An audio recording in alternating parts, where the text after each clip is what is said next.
Good morning, New Paltz. My name is Adrian Hernandez. I'm accompanied by Professor Jeff Siegel of the SUNY New Paltz Music Faculty Department. A little bit of history of Mr. Siegel. He has performed over 30 European tours. He has received his master's degree in Queen's College studying composition with Jimmy Heath. And he is a member of the Professors. Thank you for having me here. Thank you for your time. My pleasure. Thanks for What drove you to play music professionally? Well, I was a political science major in my first degree,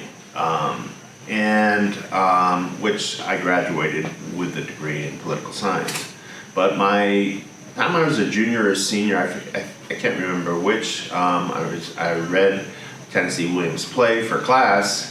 And I was really touched emotionally by the ending, and I realized that that was what I wanted to do with my life, to be able to, I was involved in the arts and music, dance, theater, different aspects along the way, but music is what I was best at. And I was really involved in music in college, and I knew I wanted to do that.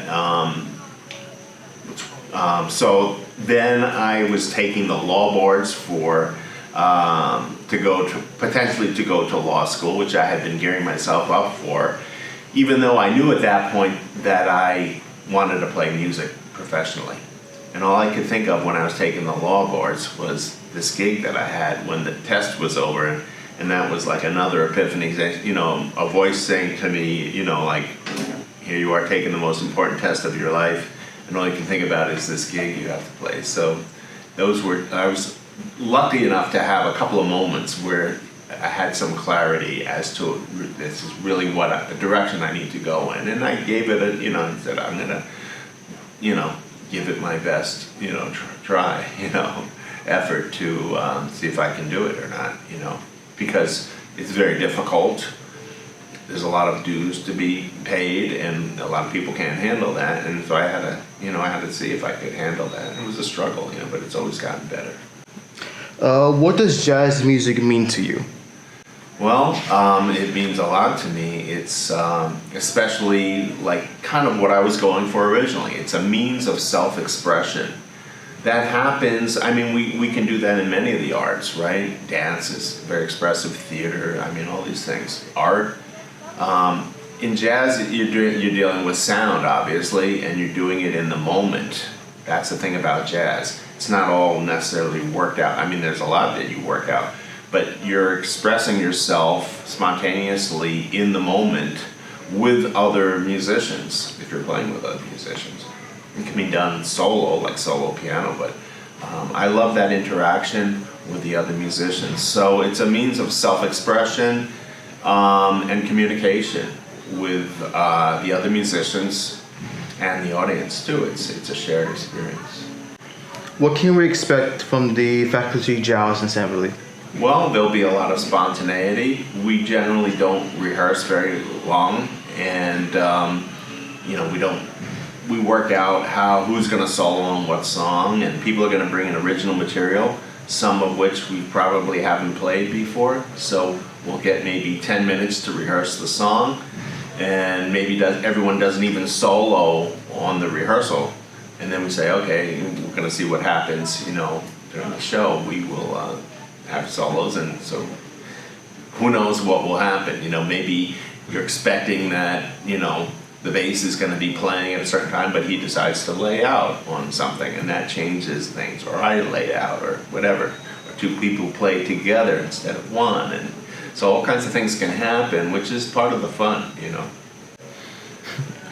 Does that usually happen, like the improvisation when you're performing? Well, some people can script things very much a certain kind of way, but in a concert like this where we don't have a chance to rehearse a long time, we will generally pick out music that is not too difficult to get together in a very short rehearsal, and that we can also have a lot of fun on, that's not too difficult, so we can really be expressive on it. And but the tunes are hopefully interesting, also very interesting, so In that, it's, if you have a band or it's a regular group and you rehearse and you have time to spend 2 hours on a difficult song, great, and then maybe you play it. Maybe you have a few concerts and it's getting better and better each time you play it. And here we have one concert, we have 10 minutes to maybe rehearse a song, so you don't want to do anything that's like super challenging, in that format. Was there ever been a performance or a concert or a tour that's been most memorable in your career? Oh, there's been many. I guess the last major tour of my own with my own group was in 2019, and with a sextet I brought to Africa, and we played for the U.S. Embassy in Eswatini, and we played a jazz festival in South Africa, and concerts, clinics. We conducted clinics for the State Department, U.S. State Department. Played in like places like Soweto, which was just amazing, in different townships, and that was quite a memorable tour. It was like 3 weeks long. How did you come to doing that?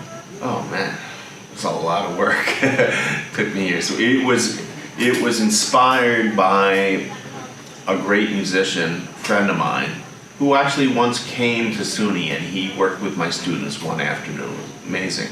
His name was Faya Faku, and sadly he passed away this summer. Trumpeter. Loss. And yeah, big loss. And so Faya and I had started a project together. He lived in South Africa, and so I was very driven to be able to. He had come here and played with my group and was the perfect fifth member. So I was really driven to want to bring this group to South Africa, especially to play with him. And again, sadly, 3 weeks or 2 weeks before the tour, he developed Bell's palsy, which is a terrible disease. So it affects the mouth, and he was not able to play the trumpet.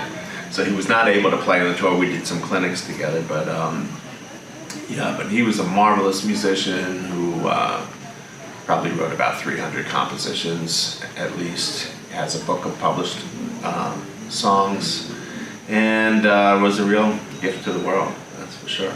So that was my inspiration. It took me years of work putting this tour together, but I was really driven to want to play with Faya and to bring this music over there. Do you have any advice you would like to give for any person aspiring to be a musician?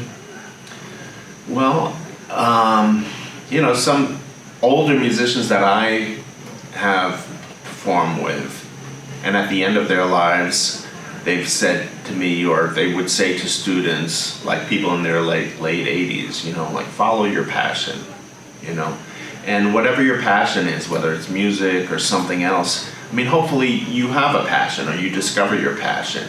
And some people will say, well, I love to do this, but I don't know if I can make a living doing this, And I think the important thing is to find what it is that you love. And if that's what you love, then you dedicate yourself to it and you work as hard as you can.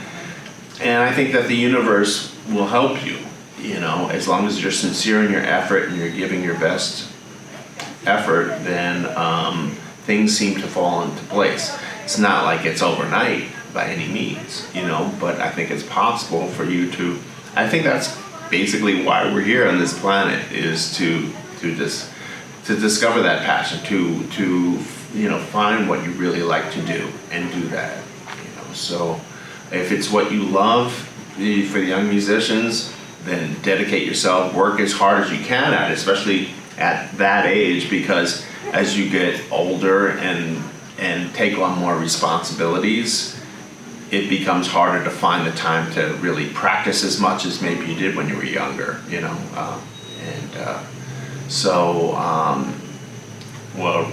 there's an old adage that, it takes 10,000 hours to master anything. Whether that's true or not, I can't tell you, but it does take a lot of hours to master something, but that's part of the journey, part of the beauty of it is to spend that time and become really, get to the point where you can really express yourself how you'd like to, or be able to play how you'd like to, or whatever type of music you're playing. Any closing remarks? Just looking forward to playing with my peers, my friends. I've been teaching, this is now my 33rd year teaching here. Congratulations. Yeah, thank you. I teach at some other schools as well, run around, But these are some of the faculty here, like the professors, are like some of my oldest and best friends. So when we get together, it's always a joyful experience, and I think that hopefully communicates to the audience. And so we just played, or a couple of us, 3 of us of the professors played a gig on Tuesday, and there was a few students that came. They weren't even music majors. They were like taking jazz history class, whatever. And it's so great to see that youthful energy for us, older musicians. It inspires us, that people of your generation are still interested in this music, and whether you play or don't play. So I think, from my understanding of like many of the students who come to the concerts, some have never heard live music before. It's hard to believe, or have certainly never heard a live jazz performance. So it's a whole lot different to experience this music live than it is to watch a video of something or just listen to an MP3 of it or whatever. So it's really a part of the experience to see it live. So hope to see you all there.